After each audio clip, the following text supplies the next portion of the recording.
Hello, ನಾನು Pradeep from Dubai. ಇವತ್ತು ದುಬೈಲಿಲ್ಲ, ಬ್ಯಾಂಗ್ಳೂರಲ್ಲಿದ್ದೀನಿ. ಏರ್ಪೋರ್ಟಿಂದ ಈ ವಿಡಿಯೋ ಮಾಡ್ತಾಯಿದ್ದೀನಿ. Bangalore international airport.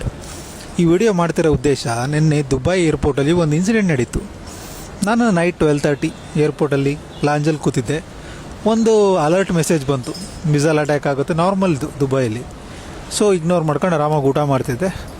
But it's some serious message. ಪೊಲೀಸರೆಲ್ಲ ಬಂದರು. ಅರೌಂಡ್ ಏರ್ಪೋರ್ಟಲ್ಲಿ ಒಂದು 10,000 ಜನ ಇದ್ದರು. ಒಂದು ಸೈಡ್ ಎಕ್ಸಾಂಪಲ್ ಲೆಫ್ಟಿಂದ ರೈಟಿಗೆ ಎಲ್ಲರೂ ಪುಷ್ ಮಾಡ್ಕೊಂಡಿದ್ರು. It's a very good experience. ನನಗೆ ಈ ಥರ ಎಕ್ಸ್ಪೀರಿಯೆನ್ಸ್ ಮಾಡೋಕ್ಕೆ ತುಂಬ ಇಷ್ಟ. ಬೇರೆಯವ್ರಿಗೆ ಹೆಂಗೋ ಗೊತ್ತಿಲ್ಲ. ಬಟ್ ಏನು ವಿಷಯ ಅಂದರೆ, ಆ 10,000 ಜನ, ಒಂದು 5 to 10K, ಯಾರೂ ಪ್ಯಾನಿಕ್ ಆಗಿರಲಿಲ್ಲ. ಎಲ್ಲ ಆರಾಮಾಗಿ ಹೋದರು, ಆರಾಮಾಗಿದ್ವಿ. ಒಂದು half an hour after that ಏನು ಇಶ್ಯೂ ಇಲ್ಲ ಅಂತ ಗೊತ್ತಾಯಿತು, ಮತ್ತೆ ಬಂದು. ಸೊ ಇದಕ್ಕೆ ಏನದು ಅನಿಸುತ್ತೆ, Dubai one of the safest place.